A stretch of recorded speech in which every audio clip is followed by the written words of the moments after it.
Perkenalkan, namaku Aldi, umurku baru saja 19 tahun. Saat ini, aku sedang melanjutkan studi kuliahku di kota Jakarta. Aku lahir di kota Medan, dan saat itu, ibu kandungku masih menjadi istri papaku.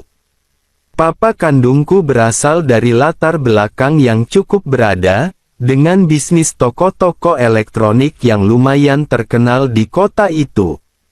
Kehidupan rumah tangga kami kurang begitu harmonis, karena, saat aku masih SD, ibu kandungku bercerai. Dari cerita yang kudengar, ibu berpaling dengan orang lain, karena papaku yang sangat sibuk dengan bisnisnya. Setelah mereka bercerai, aku ikut bersama papaku. Dan setelah setahun bercerai, papaku menikah lagi. Namanya Rizka, umurnya sudah 40 tahun, dan aku memanggilnya dengan sebutan Mama. Aku adalah anak satu-satunya, karena, setelah menikah kedua kalinya, papa belum juga mempunyai keturunan lagi. Aku mengalami masa puber sewaktu masih duduk di bangku kelas 2 SMP. Aku mengenal yang namanya film, cerita romantis, dan semua hal itu, semuanya lewat HP. Ditambah lagi, dengan kejadian-kejadian aneh di rumah yang sering aku alami. Posisi kamarku bersebelahan langsung dengan kamar papa dan mama. Di tengah malam, saat ingin membuang air kecil, aku sering mendengar suara khas dari mama atau papa, di saat mereka sedang menjalankan pekerjaan wajib mereka. Pertama-tama, aku sangat amat risih mendengarnya, kemudian, lama-kelamaan, itu menjadi hal yang biasa. Dan pada waktu aku menginjak SMA, aku malah menjadi penasaran saja, dengan apa yang mereka lakukan di balik pintu ruangan itu. Di ruangan mama, ada kipas pembuangan yang menempel di dinding, yang digunakan untuk membuang udara dalam kamar keluar. Mama atau papa sering lupa menutup kipas tersebut di saat menyalakan AC. Suatu malam, papa dan mama sedang bekerja dengan kegiatan wajib mereka. Dan mereka lagi-lagi lupa menutup kipas tersebut. Aku menjadi penasaran, dan ingin memantau apa yang sedang mereka kerjakan di dalam ruangan. Aku mendengar jelas suara mama sedang mengeluh panjang, mirip dengan sinetron barat yang pernah aku tonton.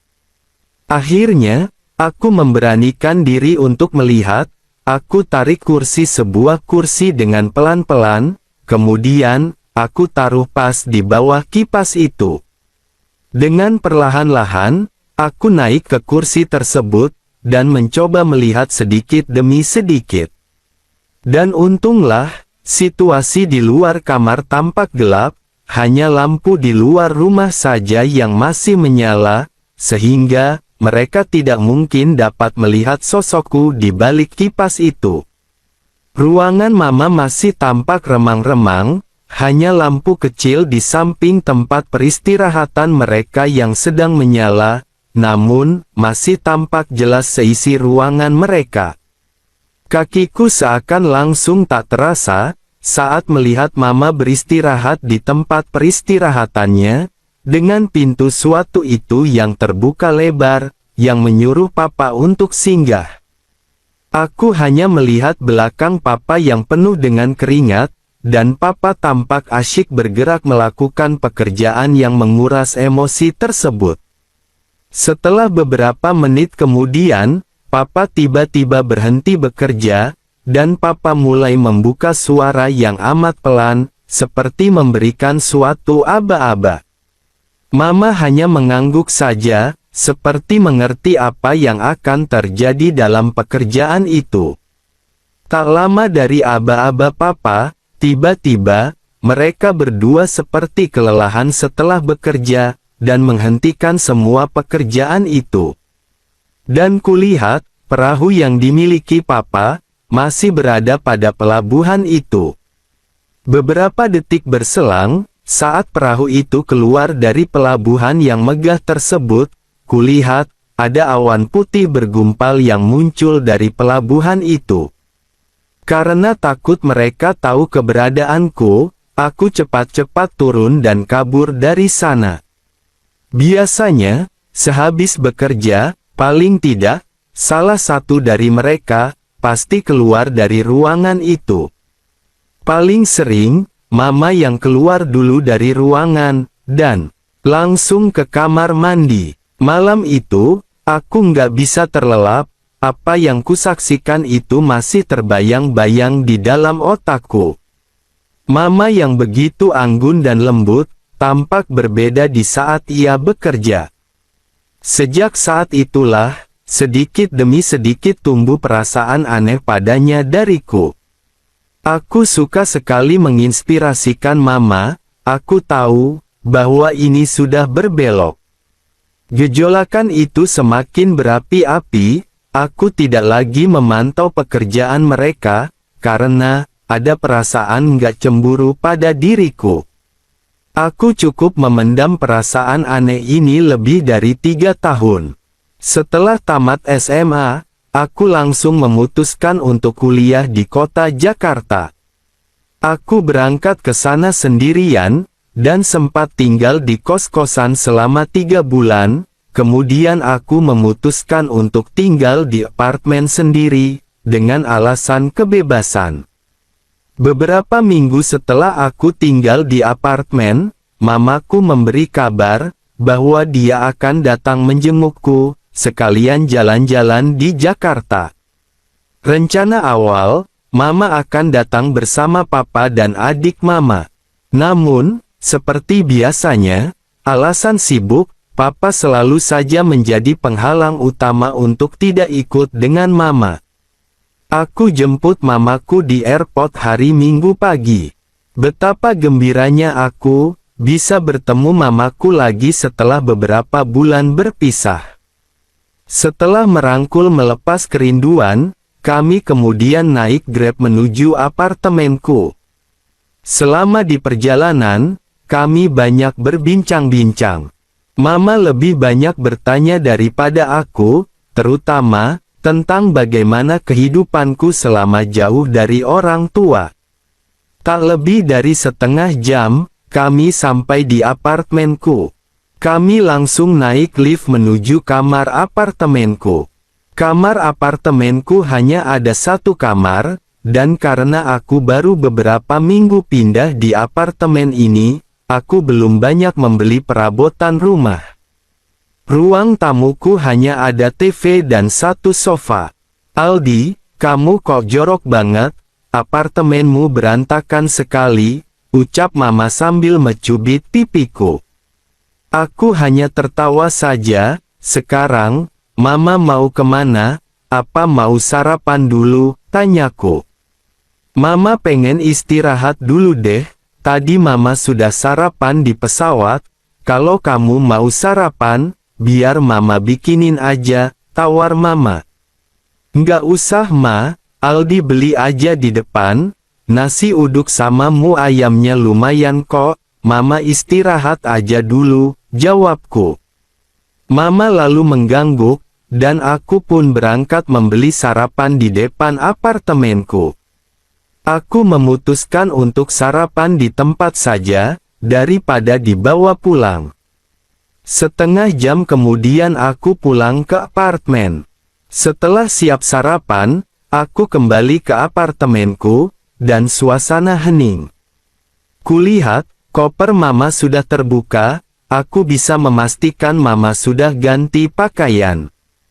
Kemudian, ku cek ruang aku. Kulihat Mama sedang pulas di tempat peristirahatanku. Aku membiarkan dia beristirahat dulu, sambil menunggu Mama bangun, aku menghabiskan waktu dengan bermain HP. Selang 1 jam kemudian, Mama tiba-tiba keluar dari kamar. Aldi, kamu lagi ngapain? Tanya Mama, sambil mulutnya menguap ngantuk. Lagi main HP Ma. Mama sudah lapar belum? Sudah jam 2 siang loh, tanyaku. Belum seberapa lapar sih, emang, kamu mau kemana? Tanya Mama balik. Aldi mau ajak Mama makan di restoran Thailand deket sini, enak banget deh, Mama pasti suka, ajakku. Oke, Mama ganti pakaian dulu ya, singkat Mama. Aku pun mengangguk, dan bersiap-siap berangkat. Mama mengambil baju lagi dari tas kopernya, dan kemudian, masuk ke ruangan untuk ganti pakaian. 5 menit kemudian, Mama sudah beranjak keluar dari ruangan. Hari itu, aku mengajak Mama jalan-jalan melihat kota Jakarta. Mama tampak happy menikmati liburannya itu, dan tidak bosan-bosannya, Mama mengambil foto, dan sesekali, meminta orang yang sedang lewat untuk mengambil foto bersamaku. Dengan wajah Mama yang tidak seperti wanita berumur 40 tahun, kami seperti terlihat sedang pacaran saja. Kami jalan-jalan sampai larut malam di daerah Pik, dan kami kembali ke apartemen sekitar jam 11 malam lebih. Badanku amat letih, begitu juga dengan Mama. Aku senang sekali Mama bisa datang ke sini. Mama mandi dulu aja, ucapku sambil memberi handuk bersih kepadanya. Sewaktu aku sedang membereskan barang belanjaan kami seharian, tiba-tiba, Mama memanggilku dengan berteriak dari kamar mandi. Aldi, ini gimana kuncinya? Kok Mama nggak lihat ada kunci di sini? Tanya Mama, dengan hanya ada handuk padanya. Kulihat dari belakang, ia benar-benar bersih. Di sini emang sudah biasa nggak ada kunci di kamar mandi Ma, sudah biasa aja orang sini, jawabku. Iyakah? Tapi Mama nggak biasa kayak gini, protes Mama, dan kemudian, ia balik ke kamar mandi. Tak lebih dari 10 menit, Mama keluar dari sana, dan sudah siap dengan bersih-bersihnya. Mama kemudian duduk di sebelahku, bau sabun wangi terhirup dengan jelas di hidungku, bau sabun yang tidak asing lagi bagiku. Aldi, kenapa kamu belum beli sofa sih? Tanya Mama. Belum sempat aja Ma, jawabku santai. Besok mau beli sofa, biar Mama beliin deh, tawar Mama. Boleh aja, jawabku santai. Ya udah, kamu sana mandi dulu, Mama pinjam HP kamu dulu, HP Mama udah habis paket barusan, ucapnya. Mama mau chat Papa dulu, sambung Mama lagi. Kemudian, aku bangkit, dan langsung menuju kamar mandi.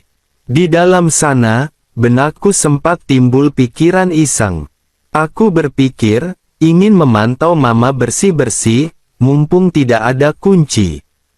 Setelah selesai bersih-bersih dan mengeringkan rambut, kulihat, Mama masih asyik chatting dengan Papa. Jam telah menunjukkan pukul 1 pagi, aku tidak kuat lagi menahan rasa kantuk, aku pun berpamitan untuk tidur duluan. Mama masih terlihat asyik chatting ria dengan Papa lewat HP-ku. Karena aku masih belum punya sofa yang bagus, malam itu, aku beristirahat bersama. Untung saja, tempat peristirahatan itu berukuran besar, jadi, cukup luas untuk 2 orang. Untung Mama tidak sungkan atau risih dengan beristirahat di sana, mungkin, karena ia sudah menganggapku anak kandungnya sendiri. Tepat pukul 8 pagi, aku membuka kedua mataku perlahan-lahan. Sang surya telah terbit dengan cerahnya di balik gorden kamar. Aku merasakan, ada sesuatu yang lembut dan empuk di tangan kananku. Perlahan-lahan, aku menoleh ke kanan, tampak Mama yang masih lelap di samping kananku, sambil merangkul lengan kanan. Pagi itu lumayan dingin, jadi, tanpa sadar, dia merangkul lengan, agar merasa tenang. Perasaanku sangat tidak beraturan saat itu, karena biasanya, setiap bangun tidur, sahabatku, pasti juga ikut bangun. Tapi, pagi ini, sahabatku bangun dalam keadaan yang benar-benar ia inginkan. Aku memilih untuk diam seperti patung. Aku tak ingin beranjak sedikit pun, dan jam menunjukkan pukul 9 kurang, berarti, aku telah hampir 1 jam lamanya diam seperti patung. Mama pun tidak berubah pula, dan entah kenapa, entah dari mana datangnya keberanian itu, jemariku mulai berjalan. Dan masih tidak ada tanggapan apapun darinya. Perasaan berani itu, malah kian menjadi.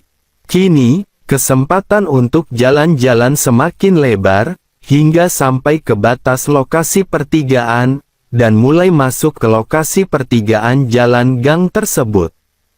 Hanya dalam hitungan beberapa menit, Mama mulai menanggapinya, dan Mama pun mulai bangkit dari pulasnya. "Aldi, kamu lagi ngapain?" "Gelulo," ucap Mama, dengan mata yang masih mengantuk, tapi masih dengan rangkul lengan. "Anu Ma," jawabku seadanya, dengan sedikit panik. "Kalau mau elis, belakang, atau rambut aja, jangan di sana." "Gelu kalau di sana," ucap Mama. "Jadi, nggak nyaman?" tanyaku penasaran. "Bukan nggak nyaman, tapi gelu aja." "Nyaman sih nyaman, tapi, nanti jadinya lain," ucapnya. "Lain apanya?" tanyaku lagi. "Pokoknya lain aja, jangan di sana lagi deh," pinta Mama. Aku kemudian menghentikan pekerjaanku, dan kembali menjadi patung lagi. Setelah itu, Mama tidak bisa lagi istirahat, jadi, kami akhirnya ngobrol-ngobrol di sana. Sudah hampir 1 jam kami ngobrol, akhirnya, aku meminta Mama untuk bersih-bersih dulu, karena hari itu, kami mau jalan-jalan lagi. Mama kemudian bangkit, hingga 5 menit kemudian, aku pun bangkit. Kupikir, sambil menunggu ia selesai bersih-bersih, lebih baik aku menyiapkan sarapan, dengan roti panggang.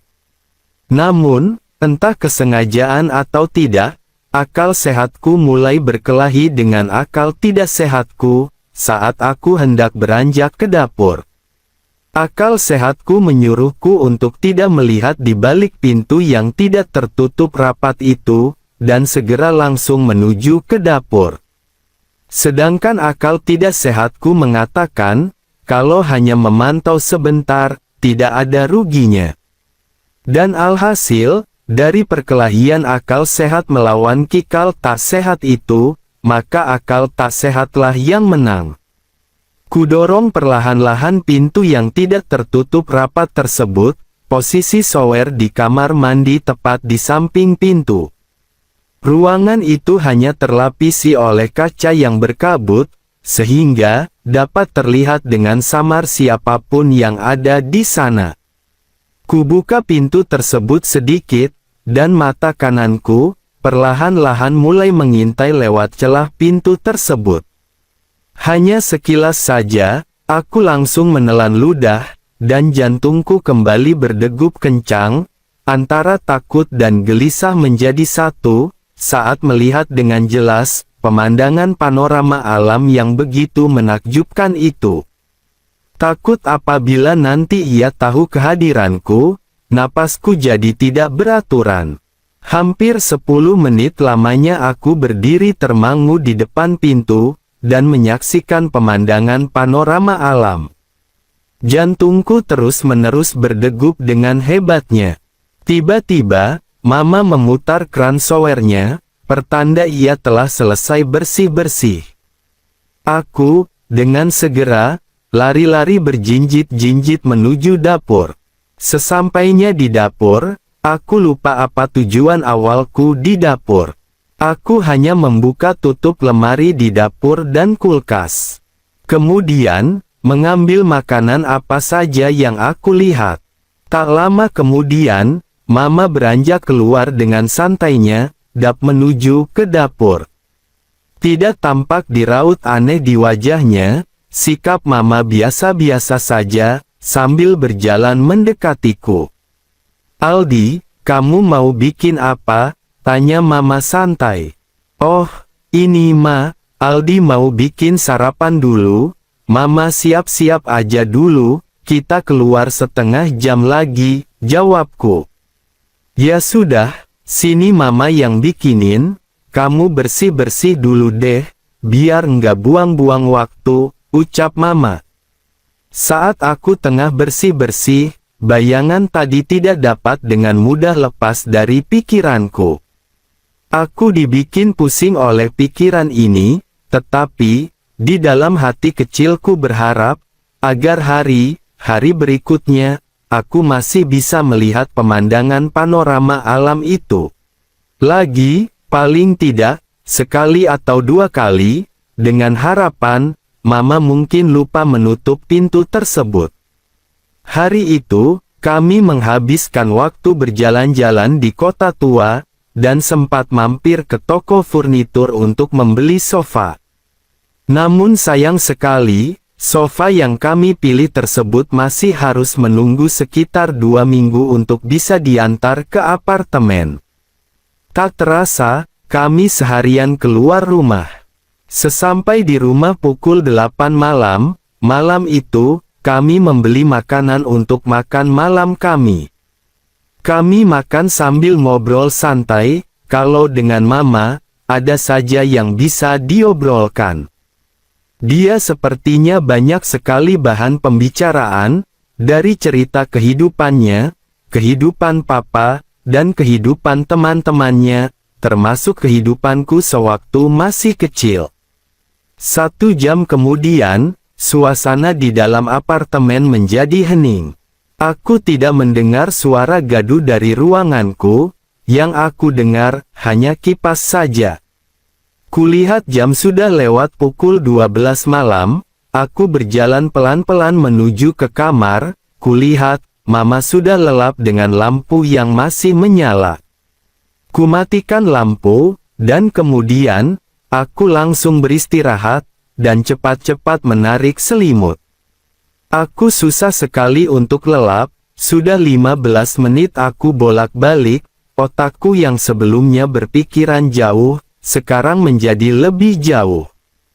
Entah ada dorongan dari mana, tiba-tiba, gejolakanku itu begitu bergemuruh. Ku coba mendekatkan diri di balik selimut. Saat itu, jemariku mencoba berjalan-jalan. Aku diam sejenak seperti patung, dan setelah mengatur nafasku, jariku mencoba melanjutkan perjalanan dengan lembut. Aku kembali teringat kata-kata Mama, apabila aku seperti itu, memberikan kesan yang berbeda padanya. Hanya beberapa menit saja, aku merasakan ada tanggapan darinya. Keberanian itu semakin membara, seakan-akan, aku berasumsi, bahwa ini adalah lampu hijau. Nafasku menjadi terputus-putus, dan jariku mencoba pergi ke simpang pertigaan jalan untuk pergi ke suatu tempat. Dan setelah merasa sudah sampai di sana, jariku mulai menuju lokasi yang ada di simpang pertigaan jalan itu. Ketika sampai pada pintu masuk gang rumah itu, aku merasakan perasaan yang aneh, dan hanya dengan hitungan detik, tiba-tiba, Mama beranjak dari pulasnya, dan tiba-tiba menamparkan. "Aldi, kamu kok bisa-bisanya bekerja kayak gini?" bentak Mama setelah menamparkan. "Kamu ini belajar dari mana, sampai seperti ini?" bentaknya lagi.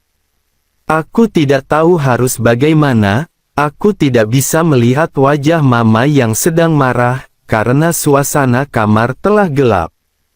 Aku takut bercampur malu, tapi, rasa takutku lebih banyak daripada rasa malu. "Aldi, jawab pertanyaan Mama, kamu kok bisa seperti ini?" desak Mama.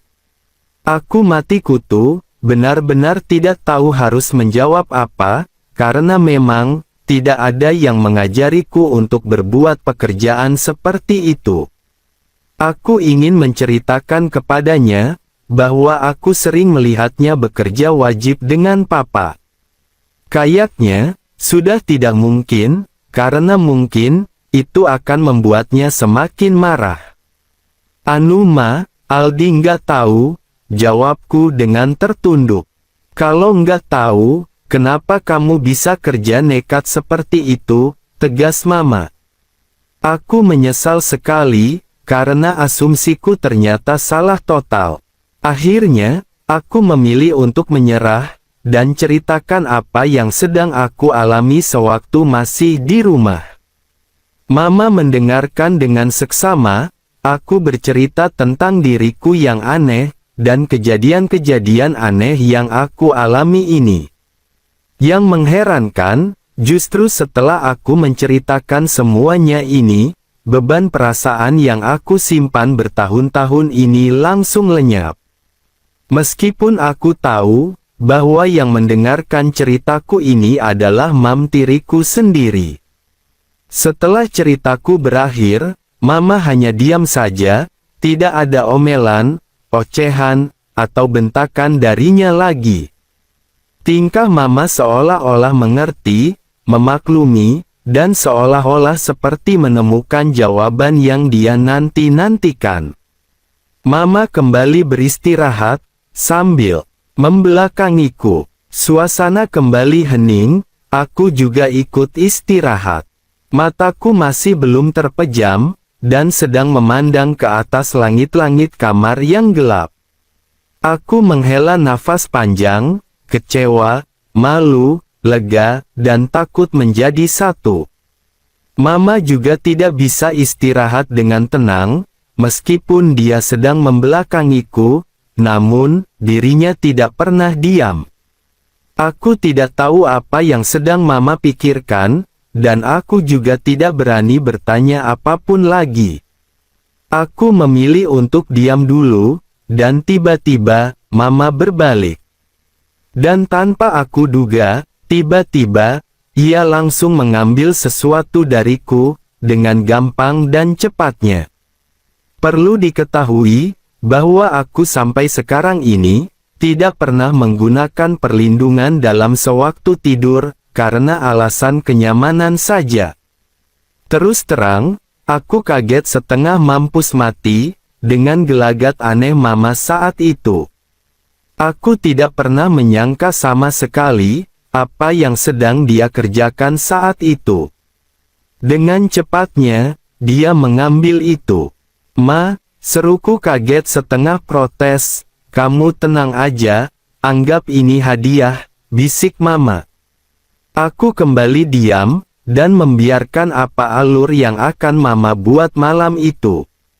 Jantungku kembali berdegup kencang, kira-kira, lebih dari 10 menit, mama tampak sibuk dengan pekerjaan itu. Mama terdengar sedikit capek dengan pekerjaannya.